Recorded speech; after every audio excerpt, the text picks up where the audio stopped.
there's lots of different ways of doing molecular polarity.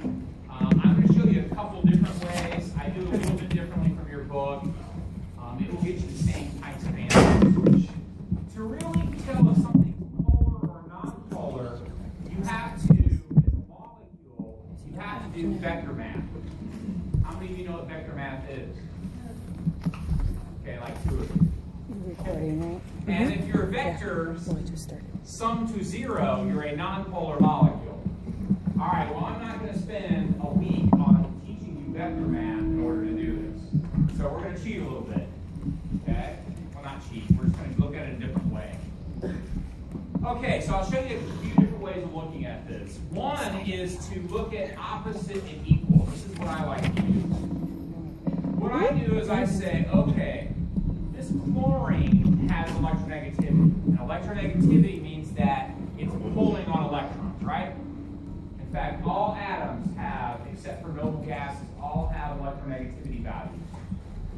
And hydrogen, this hydrogen is pulling on electrons. It has electronegativity value. This hydrogen is pulling on electrons, and this hydrogen is pulling on electrons. Okay? So you ask yourself, are all the poles opposite and equal to each other? Now, these two here are opposite of each other. Are they equal? Yes. These are opposite of each other, but are they equal? If you can answer that, that is a polar molecule. Polar molecules will not have opposite and equal poles. Polar molecules will not have opposite and equal poles.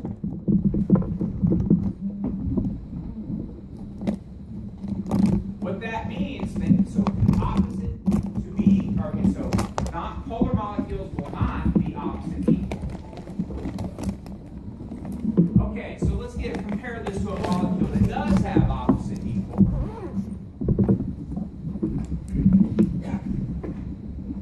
This is pulling, that's pulling. They're opposite of each other and they are equal. This is pulling, that is pulling. They are opposite of each other and equal.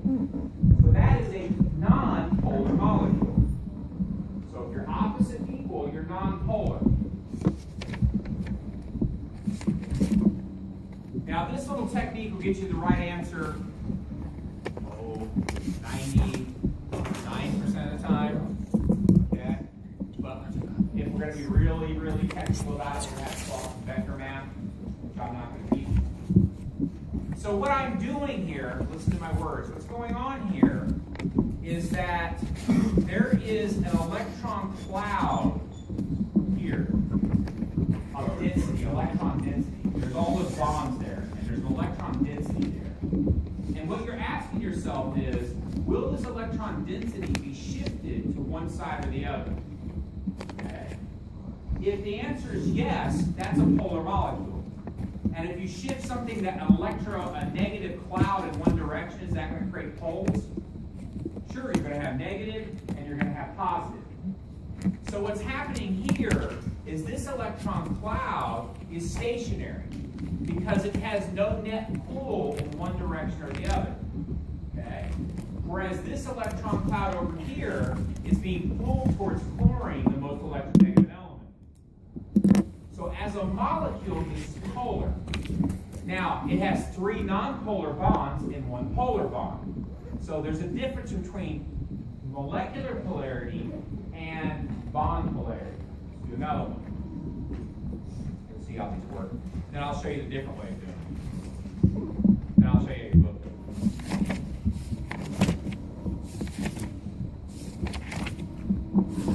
Okay, here's CO2. I expect to be able to do these dot circles. Let's look at molecular polarity. All you have to imagine is that the terminal atoms are pulling. So this oxygen is pulling. This oxygen is pulling. Are they pulling opposite of each other? Yes. Are they pulling equally? Because of the same element, right? They have the same electronegativity values, they have equal pull. So since they're pulling opposite equal to each other, this is a what kind of molecule? This is a nonpolar molecule. But the bonds are carbon-oxygen bonds. And these are polar covalent bonds. The bonds are polar, okay? But as a molecule as a whole, it's nonpolar. Why? Because the bond polarity cancel each other out. Their vector force sums to 0. So what happens is this electron cloud that is here is being shared equally across the molecule. If this electron cloud shifts in one direction or the other, that creates dipole or polarity. Remember, polarity, dipole, same thing, just different measurement. So it creates dipole, it creates polarity. If that electron cloud is shifted towards one direction or the other. Questions on that one? All right, we can look at another one very similar.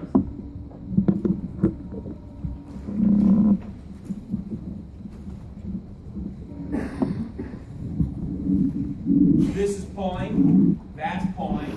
Are they pulling opposite? Yes. Are they pulling equally? Therefore, this molecule is polar.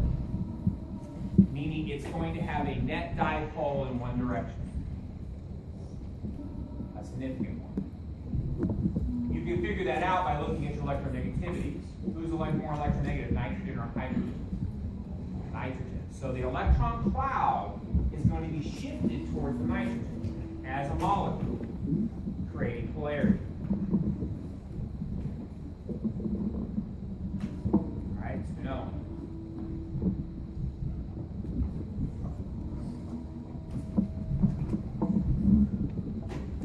Water.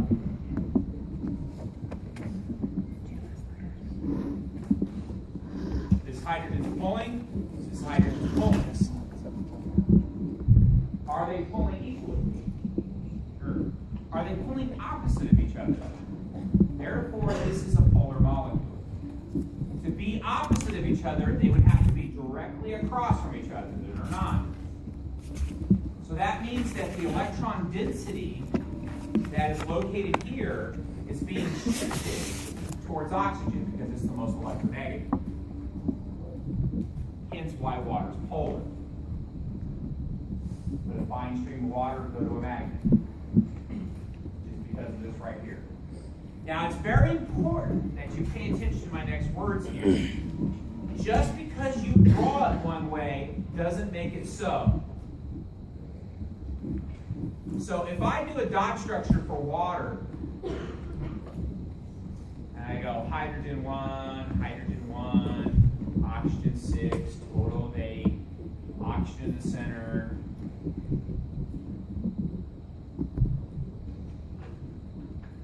that's a completely legal dot structure. And a bunch of you are going to do it, and it's okay. That's right. But is that the molecular shape of that? No, if you look at the chart I gave you, it has 4 areas of repulsion. What category does that put it in? Tetrahedral. So electronically, it's a tetrahedral. This is what we covered yesterday. Molecularly, it's what? So you have to consider it in its molecular shape when you're considering the polarity. Okay? So you have to go, oh, okay, well this thing is really bent. Now consider the shape. Because if you do it up here, this is pulling, is it opposite equal? You think that thing's nonpolar, but it's not. So, this is okay for a dot structure, but when you consider molecular polarity, you have to consider it in the correct shape. Okay? Very important. Some of you are going to get caught up on the test on that. I don't want to tell you. I'm telling you right now. Questions on that? All right, let's do technique 2, which is probably even better than 1. But some of you won't like it. Some of you won't like it. All right, so let's go back to CO2. We'll pick some random ones I was doing before. Symmetrical versus asymmetrical. Okay. symmetrical molecules are nonpolar. Asymmetrical molecules are polar. So symmetrical molecules are nonpolar, and asymmetrical molecules are polar. Now, there's a whole lot of math definition of what symmetrical means. So I'm going to give you an easy way of kind of getting these and see what you think. All right, I'm going to cut this in half in each plane, and I'm going to reflect it. If I cut that in half and I fold it on the other side, is it the same atom? That means it is symmetrical. And if it is symmetrical, it is nonpolar. You also have to do it in this plane. I cut it in half. I reflect it. Is it the same on both sides? Therefore, it is a symmetrical molecule and is nonpolar. So what you're going to do is cut them in half, reflect them. If they're the same, then that probably means it's a nonpolar molecule. Let's do it with another. Now, I drew some electrons here. Don't let that confuse you, because I can put those anywhere. Okay? Kind of ignore those pairs. I cut this in half. Is it the same on both sides? Therefore, it's a polar molecule. If I cut it in half this way is the same on both sides. Remember, these don't consider, because I could have easily just drawn them there too. Is it the same? Yes. Same molecule if I cut that in half. But it doesn't matter as long as one of the planes comes out asymmetrical, this is a polar molecule. Okay? So cut it in half, reflect it. If it's symmetrical, it's going to be nonpolar. If it's asymmetrical, it's going to be polar. And you can use whatever justification you want. Some people like opposite and equal forces, some people like symmetrical, asymmetrical, do whatever you want.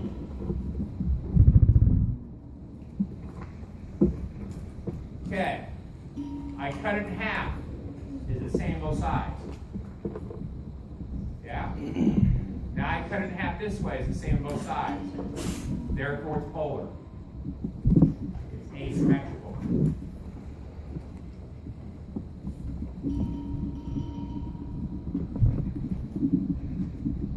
Cut it in half. Same. Cut it in half. Same. Therefore, it is symmetrical and is nonpolar.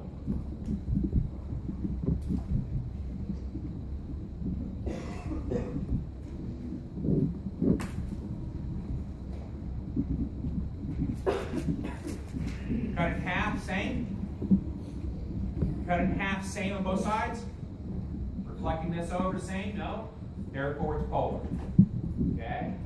So, there's a couple different ways of looking at this. You can look at molecules being symmetrical and asymmetrical. You can look at opposite and equal forces. And that will get you the right answer most of the time, and I'm okay with that. All right? Question? Okay, let's look at some ones that are harder. That kind of throw a wrench in this a little bit. You have to think about how they work with the vector math.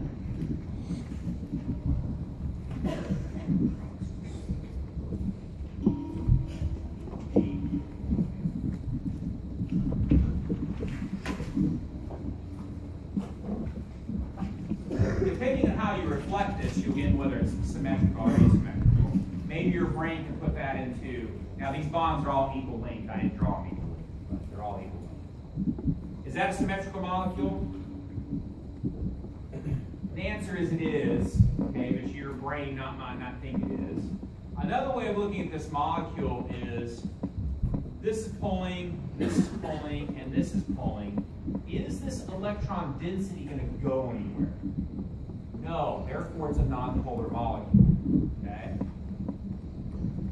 Because polarity is moving the electron density to one side of the molecule or not. And so I've got this molecule here, and because of the way these are arranged, it's not going to go anywhere. It's going to sit there.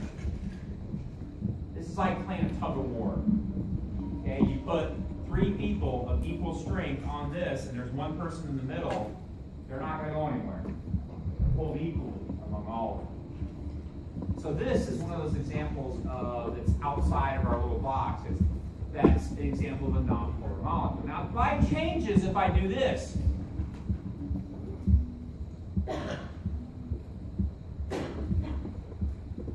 Are all those X's pulling the same? No. That means that electron density is going to be pulled one direction or the other. And if that electron density moves, then that's polarity. That's dipole. Questions about that?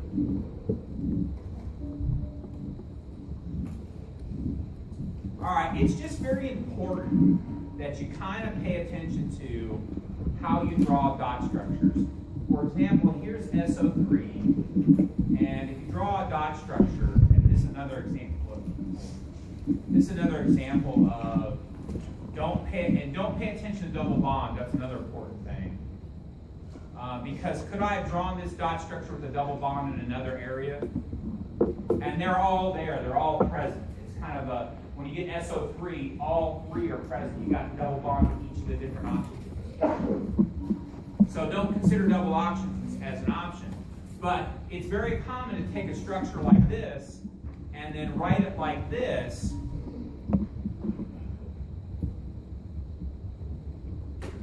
And then you get two different values. Right? Because if you're looking at this one, you're going, okay, here's my box, ignoring my double bond, oxygen, oxygen, oxygen. That mass isn't going to move anywhere. Non-polar. But if you consider this one, oh yeah, that's going to move. But is this drawn in the correct shape? If you look this up, it has 3 areas of repulsion. What category does that put it into? Trigonal planar. And since it has 3 atoms, it's a what? Trigonal planar. So I draw it correctly on the first one, but the second one I haven't. So you've got to consider them in the shape that they are in before you start making evaluations of whether they're polar, okay, or non-polar. That's about as tricky as I get right there. So just be careful when you consider polarity that you put it in the right shape before you consider it. And then we can use our rules. Yeah. So SO3 is polar. It's non-polar. Okay. This bond here, don't consider it. Just consider it like a single bond. Why are we not considering I could have drawn this like this, right? Well, you're still looking at 4 electrons on one side and 6 on the other. And I know you say don't look at lone pairs, but you're still talking. Okay, but what you're forgetting is this is atom A, B, C, right? Yeah. There are, in a mole of these, 6.02 times 10 to the 23rd of them. And then 1/3 of them will have a bond here, and 1/3 of them will have a double bond here, and 1/3 of them will have a double bond here. They are all equal energy, and that double bond, and we can actually track that. I can put an isotope on each of these atoms and know where those double bonds are for each atom. And it's totally 1/3, 1/3, 1/3. So when we consider, we're not considering one molecule, we're considering usually a mole of molecules. And so that double bond could be here, it could be here, or it could be here. That's why I said ignore it.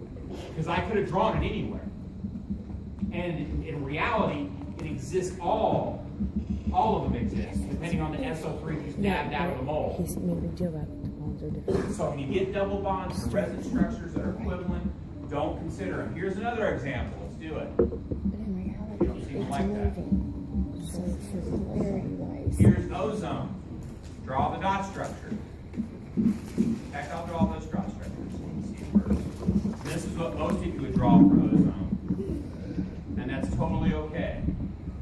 I expect you to be able to do this by now. So here's ozone.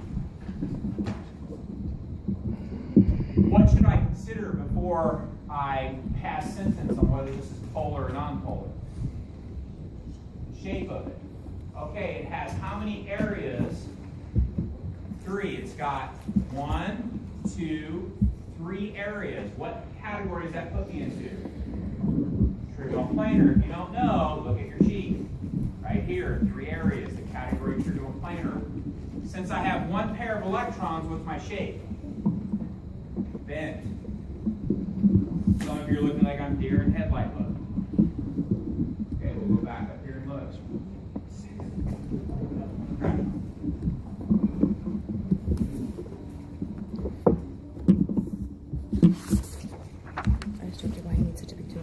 electrons being different if you say they're not. 3 areas of influence.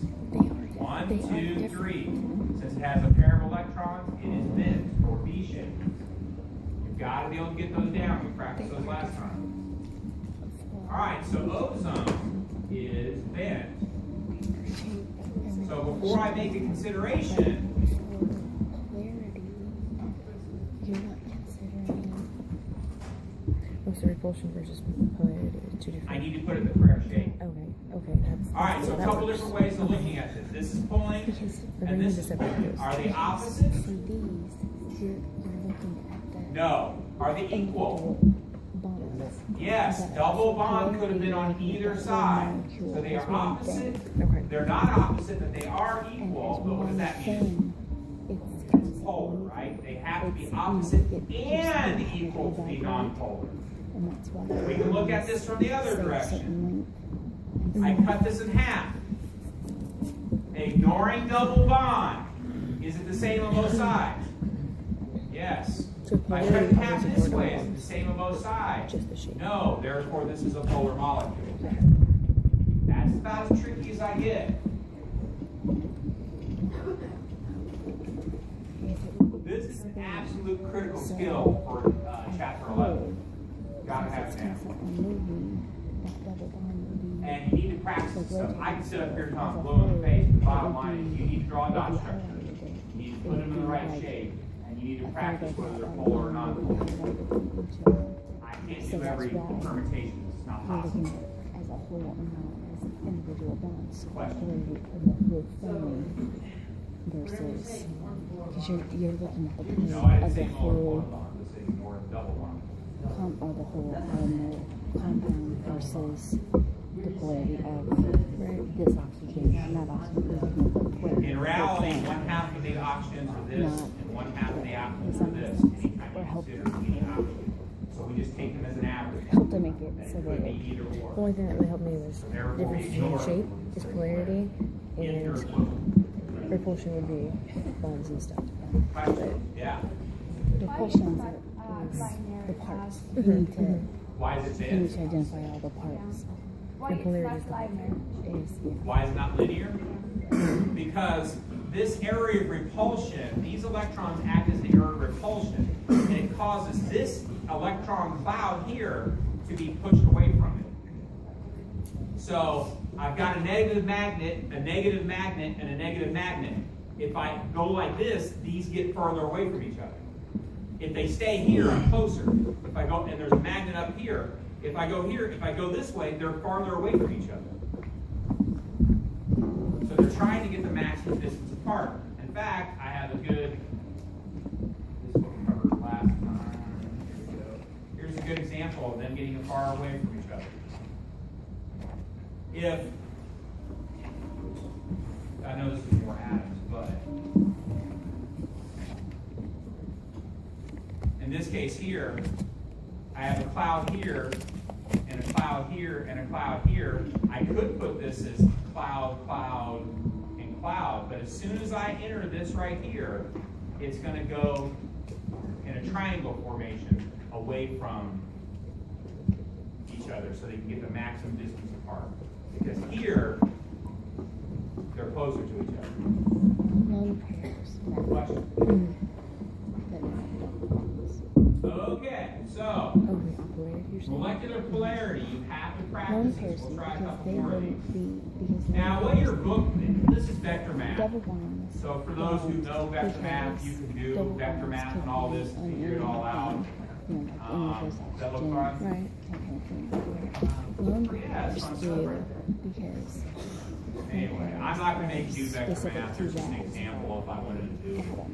So if you're covering Here's it more with vector bonds, math, summing to or zero, vectors, so on and so if you on. have double bonds, More vector those are math for connecting those who want to to do each it. other. Lone pairs are themselves connecting so they're what separates it. Okay, now your book does this a little bit So differently, and it's going to it's come out specific kind of to similar the answers. element So if you look at that's examples in your book, So what they it do would is be they always put different. arrows in the It's direction of the most electronegative. A lone pair would not exactly make it. So let me show you what I mean by that. For different Let's elements. take this molecule. Comparing it to the reverse side. Right, okay.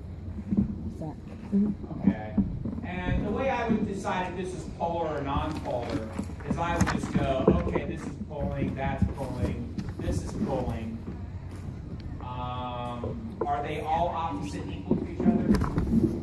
These are opposite and they're equal, right? Does this have an opposite? Therefore, this is a polar molecule. Okay with that? You could also cut it in half, same that direction, but if I cut it in half this direction, not the same. So that comes out to be polar. All your book does differently, and I just think it's a bunch of notebook keeping that you don't need to do. Is your book will go, who's the most electronegative element, hydrogen or nitrogen? So they will draw the arrows towards the most electronegative element. And that means that this electron cloud is being pulled towards nitrogen. Okay, that's all it is. But for deciding polarity, I think it's just easier to go opposite equal than try to figure out who's more electronegative and draw the arrows in that direction. All that stuff. The key is it's just showing that, hey, electrons or nitrogen is more electronegative. Its electron cloud is being pushed towards nitrogen, therefore it's polar. Okay? I won't be doing those, but if you see it in your book or you go online, you might see those. So I usually do opposite or equal or symmetrical. Questions on that? Now some of these shapes get difficult. Let me cover a little bit of this. And they're hard to look at on a piece of paper. Sometimes you're just going to have to three-dimensionally think about how these work. Okay, so let's go back to some of these. Because if you draw an octahedral on paper, doing opposite, equal, and reflecting, and drawing arrows, none of that's going to help you. Okay? Because it's hard to visualize in 3D. All right? So the best way to look at it, this is an octahedral. If all of these were the same atom, all the exterior atoms were the same, would that be polar or non-polar? Be non-polar. It's a symmetrical molecule. That electron density would be kept equally among all of them. But let's say that I exchanged one of these and made it a different atom. So I had 5 of the same atom. Let's say these were all chlorines. And this was a fluorine. Would it be polar or non-polar there? Polar.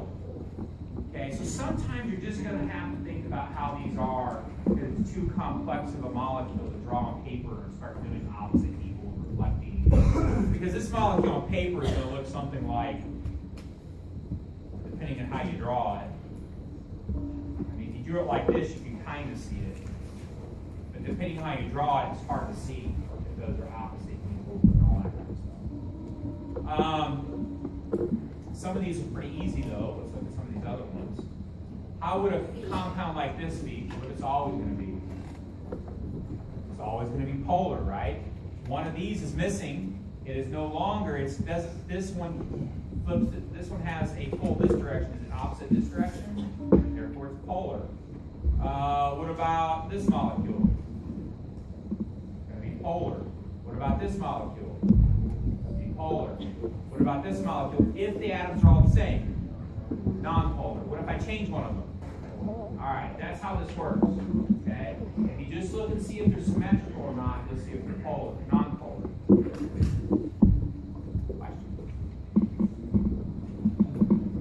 All right, I can't emphasize how much students miss this on exams.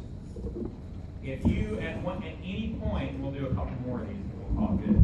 If at any point you don't practice these, you're going to suffer on the test. There's a bunch of these in the back of the chapter. There's a whole bunch of these I'm going to practice. I'm going to put them in mastering. You just got to draw your dot structures, consider them in the correct shape, and figure whether they're symmetrical or not. All right, I think I got something out worked out here. Let's do this right here. All right, so this is for you. This is the type of questions I like to ask on exams right here. I really like these questions. And And I like to share my likes with others. So let's do this. pH3. The first thing it wants to do is, what is the dot structure? Okay, what is the dot structure? Well, we know how to do that from last test.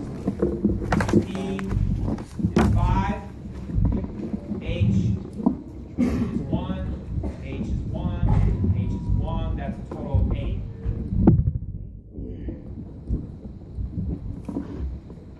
Who's going to be my central atom? Phosphorus. So I'm going to put it in the center. I'm going to attach each by a bond to each one of them. I've used 6. How many do I have to use? 8. So I'm going to have an extra pair here. Okay with that?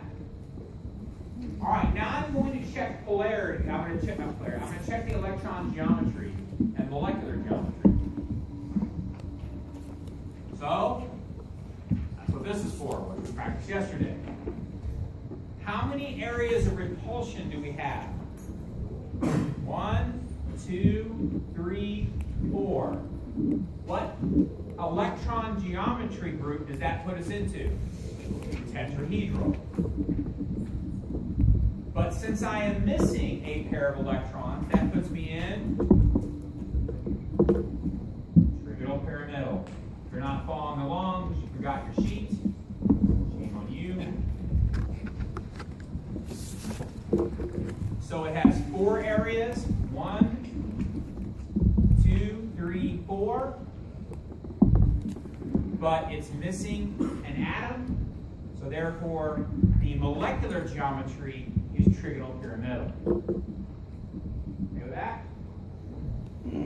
Guaranteed going to happen to you a lot next test. So the electron geometry is tetrahedral, the molecular geometry is trigonal pyramidal.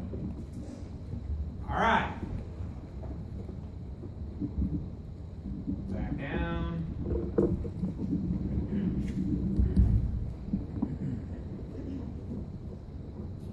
All right, going back down. Now it wants to know the idealized bond angle.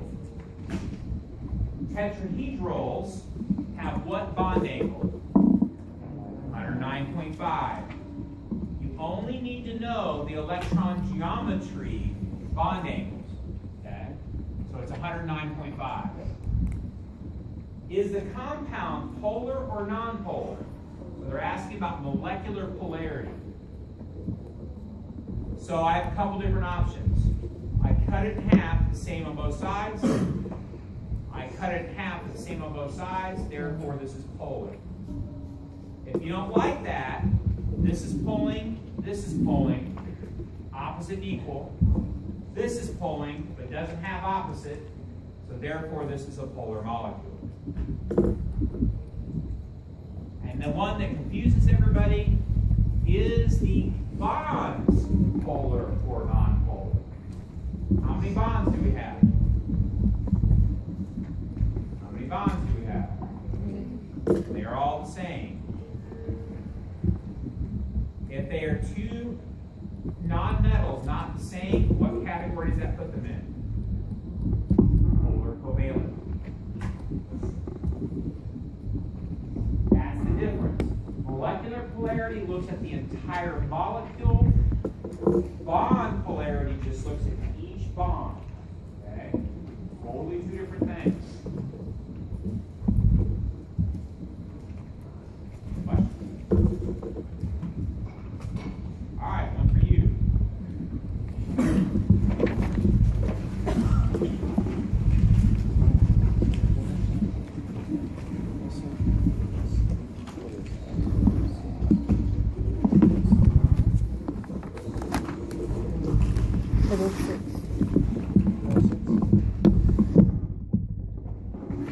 That doesn't make, yeah, it doesn't make change.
how do So you? for people around you, in fact, I think I did this all.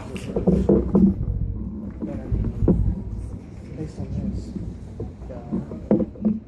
will be just basically going to yeah. So but then should we just go ahead and draw like that? And then say, Yeah, I don't know.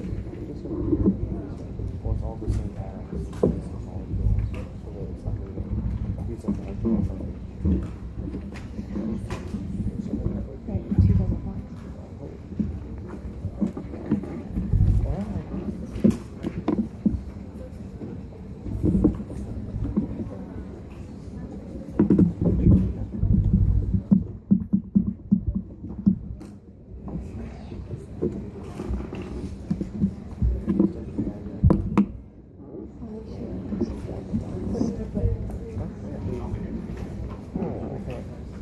I don't know. Well, because this is non-polar. Isn't it polar? No, it would be non. Oh, because it's the shape. Dang it.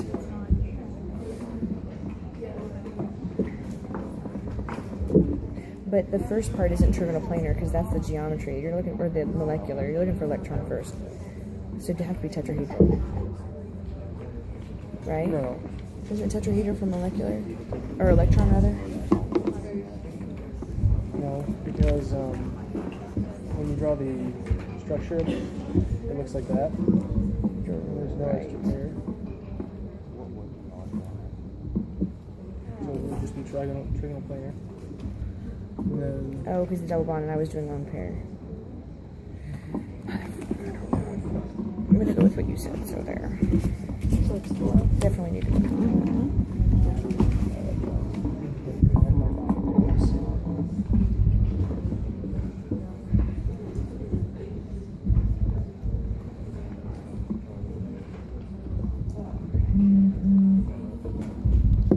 Lost inspiration around you.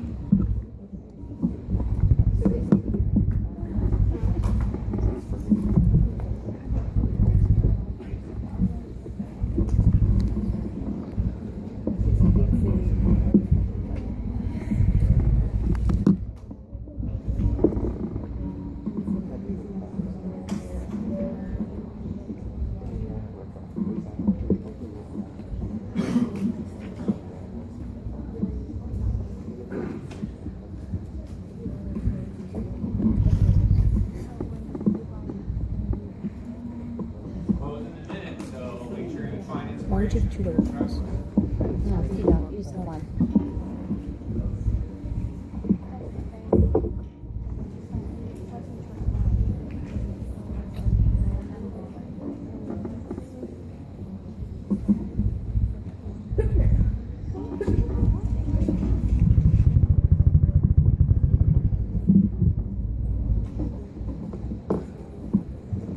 Oh, yeah, D's the one that's trigonoplanar anyways. Yeah, just one double bond.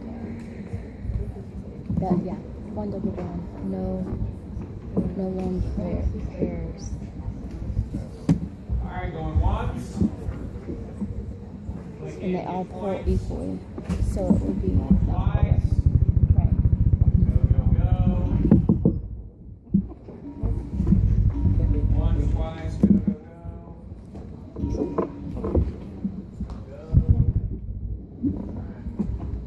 Alright, pretty good.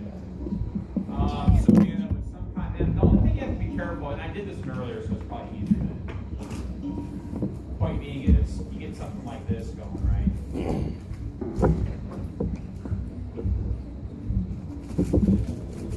Right? no. Okay. Now, the only problem you have is when people start drawing it like this, and then considering its molecular polarity. We know this is pulling, this is pulling, this is pulling, ignoring the double bonds. This block here is going to move. Okay, and therefore it's symmetrical, therefore not pulling. Okay, here's some examples.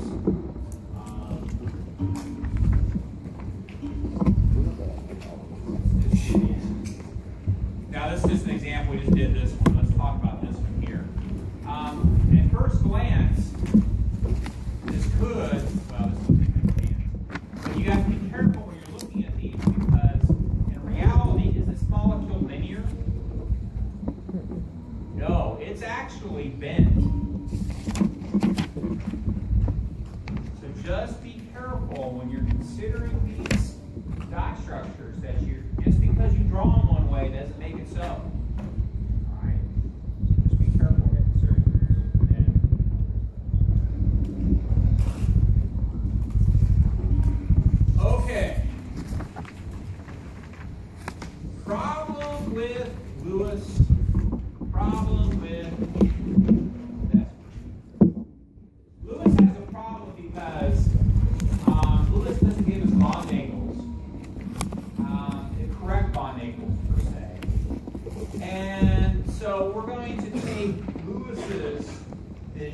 VSEPR, and we're going to change it, or we're going to evolve it into another theory of bonding.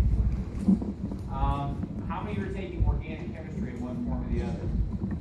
You better slap yourself awake, because first test you'll have 5 questions on this. Okay? This is valence bond theory. Okay? And valence bond theory says this: we can't have a bond unless there's an overlap of orbitals. Oh, we've forgotten about those. There's these things called S's and P's and D's and F's, and there's electron density in these. But how are they involved in this bonding? That's what valence bond theory will tell you. So to have a bond, you have to have an overlap of orbitals. To have a bond, you have to have an overlap of orbitals.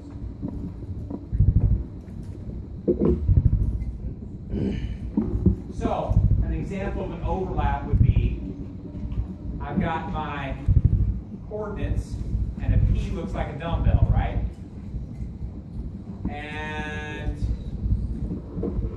I have another orbital with another P.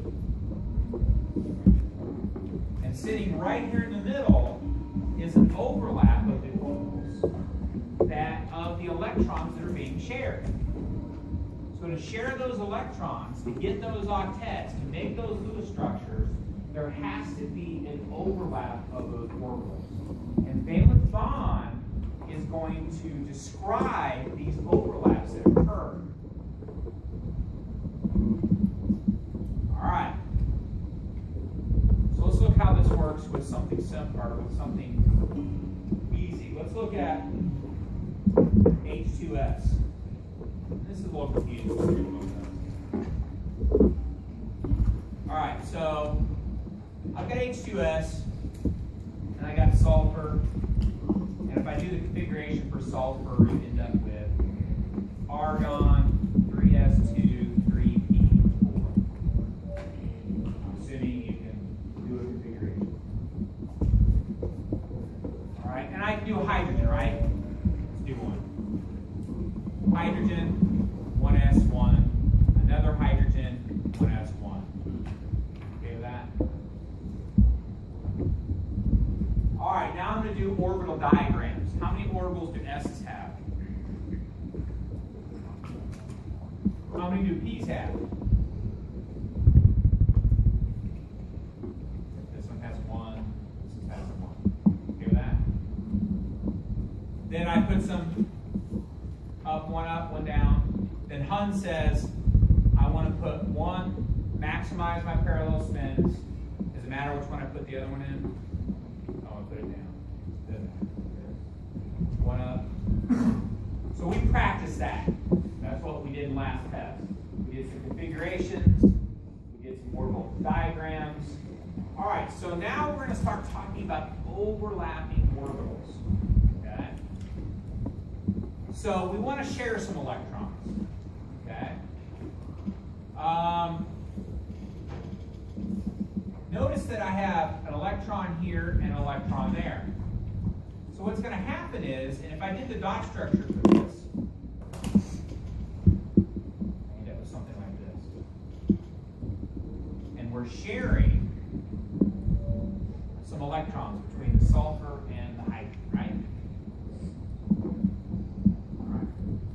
Valence bond says that has to happen from orbitals overlapping.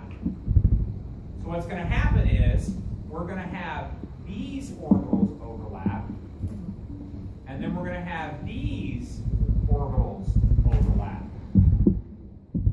Now this is a p orbital, so this sulfur has a p. This is an s orbital, and then right in the middle here is going to be a pair of electrons that are shared. That's going to be the same for the other one.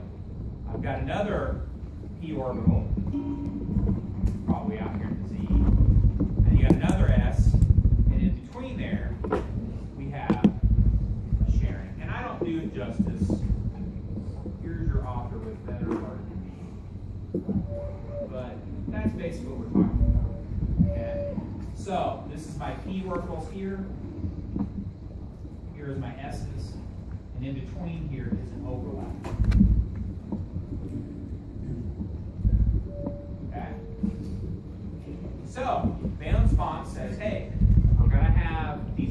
structures, and we're going to have these sharing of electrons. We're going to get these octets. They're going to have to do it by overlapping orbitals. Okay, so that's not too bad of an example. That's what they're showing here. Here's my hydrogen. And then we're going to overlap, and we're going to share these electrons. All right, then light changes. Let's do the same thought process, but for methane. All right, so I've got carbon,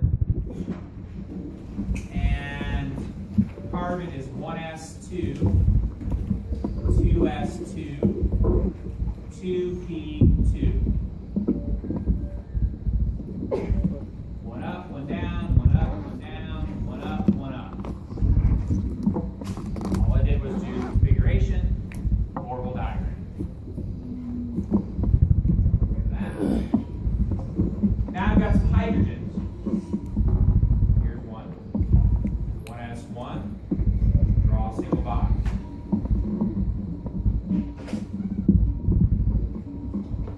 Based on what we